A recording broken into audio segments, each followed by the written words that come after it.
కాకినాడ పోర్ట్‌లో ఏదైతే రేషన్‌కి సంబంధించిన చూసారో, అప్పుడు మాత్రం పవన్ కళ్యాణ్ షాక్ అయ్యారంట. ఏంది ఇంత దారుణంగా రవాణా చేస్తున్నారా అని చెప్పేసి ఆయన షాక్ అయిన విజువల్స్ కూడా మనం అక్కడ చూడడం జరిగింది. అసలు ఆయన షాక్ అవడానికి గల మెయిన్ రీజన్స్ ఏంటి? అండ్ అదే క్రమంలో అక్కడ ఉన్న వాళ్ళకి తెలియకుండా ఇది జరుగుతుందని కొంతమంది వాదిస్తున్న మాట. అంటే పవన్ కళ్యాణ్ కళ్ళ ముందే స్మగ్లింగ్ లక్షల టన్నుల రేషన్ బియ్యం స్మగ్లింగ్ చేస్తున్న పట్టుబడి. సో ఇదంతా కూడా చూస్తుంటే ఖచ్చితంగా అందరికి తెలిసిన విషయమే కావచ్చు, తెలిసే ఇదంతా చేయొచ్చు అని కొంతమంది అంటున్నారు. కాకపోతే ఎంత అన్నప్పటికీ కూడా ఇప్పుడు ఒక నమ్మకంతో ఏదైనా పని అప్పగిస్తాం, మనం ఎన్నో ఏళ్ళ సంవత్సరాల నుంచి చేస్తున్నప్పుడు ఖచ్చితంగా ఆ వ్యక్తి మీద ఒక నమ్మకం ఉంటుంది. అదే వీడు ఖచ్చితంగా జెన్యున్ గానే చేస్తాడు, ఇచ్చిన పని సక్రమంగా నిర్వర్తిస్తాడని ఖచ్చితంగా ఎవరికైనా నమ్మకం ఉంటుంది. సో అలాంటప్పుడు నమ్మిన వాళ్ళు ముంచుతారని కూడా ఎవరికి తెలియదు కదా.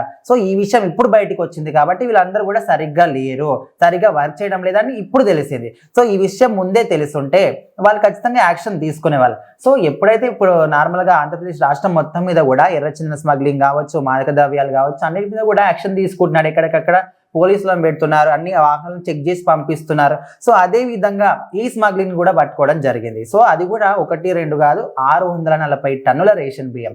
అది కూడా ఎట్లా అంటే ఇప్పుడు వేరే ఇతర దేశాలకు కానీ రవాణాలు జరుగుతూ ఉంటాయి షిప్లలో. సో అది వేరే ఏమన్నా సామాగ్రి కానీ అవన్నీ వెళ్తున్నప్పుడు వాటన్నిటి మధ్యలో ఇవి పెట్టి పంపించడం జరుగుతుంది. సో వాళ్ళకి ఇన్ఫర్మేషన్ వచ్చిన వెంబడే అక్కడికి వెళ్ళి తనిఖీలు చేయడం, అదంతా పట్టుబడ్డం. అప్పటికి కూడా పవన్ కళ్యాణ్ అక్కడికి వెల్లడివ్వడం లేదంట. సో ఎందుకు ఈ వాతావరణం బాగలేదు, ఏదైనా ప్రమాదం జరగవచ్చు, ఇట్లా రకరకాల కారణాలు చెప్పి అక్కడే ఆపేయడానికి ట్రై చేస్తున్నట్టు. కానీ పవన్ కళ్యాణ్ ఎట్లా పట్టుబడితే దాన్ని ఖచ్చితంగా చేసిన దాకా వదిలిపెట్టాడు. ఎవరు ఆపినా ఎవరు ఏం చెప్పినా కూడా ఆయన వెళ్ళి దాన్ని చెక్ చేయడం జరిగింది. అంటే ఓవరాల్ గా ఆయనని ఇప్పుడు కాదు కానీ ఆయన డిప్యూటీ సీఎం గా పదవి తీసుకున్న తర్వాత ఆయన రానివ్వలేదట. చాలా సార్లు ఒకరు కాకినా పోర్ట్ సైడ్ వెళ్దాము అంటే లేదు, గత 2 నెలల నుంచి కూడా అక్కడికి రానివ్వడం లేదంట. ఏరియా బాగాలేదు సార్, కొంచెం ఫ్లడ్స్ వచ్చే పరంగా కనిపిస్తుంది, లేకపోతే షిప్స్ అన్ని కొంచెం ఇటు గజిబిజిగా ఉన్నాయి సార్, ఇప్పుడు వెళ్ళడం కరెక్ట్ గా అంటే చాలా సార్లు ఆపి. ఇంకీసారి ఎట్లా అంటే ఏదైతే అదేంది అక్కడ జరుగుతుంది, నాకు ఆల్రెడీ నాకు ఒక రీజన్ ఉంది, ఇన్ని రోజులు లేదని జస్ట్ చూస్తా అని చెప్పేసి వెళ్ళారు.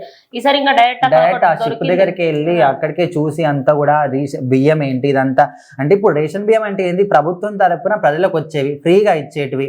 సో ప్రజల చింతకు పోకుండానే వాళ్ళ నోటికాడ అన్నాన్ని లాక్కొని ఇట్లా ఇతర దేశాలకు స్మగ్లింగ్ చేయడం ఏంటి, అసలు ఇన్ని డబ్బులు ఏం చేస్తున్నారు, దీని వెనకాల ఎవరున్నారు, ఈ ప్లానింగ్ అంతా ఎవరు అమలు చేస్తున్నారు. సో ఇప్పటి వరకు అయితే గత ప్రభుత్వ హయాం నుంచి ఇదంతా కూడా జరుగుతుంది.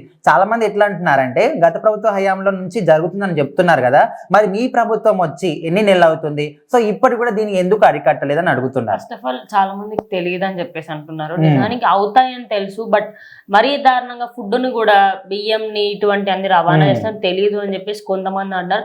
కానీ మీరు అన్న దాంట్లో ఇప్పుడు అటు నాదెండ్ల మనోహర్ అక్కడికి వెళ్ళకపోయి ఉంటే ఆయనకు కూడా ఈ విషయం తెలియకపోయేది కదా. ఇప్పుడు ఆయన మేబీ వేరే ఇతర వాటికి చిన్న చిన్న వాటిలలో వెళ్ళి తనిఖీలు చేస్తున్నారేమో, అరే ఇక్కడ ఏముంటదిలే అంతగానం అని చెప్పేసి రాకపోయి ఉండొచ్చు కదా.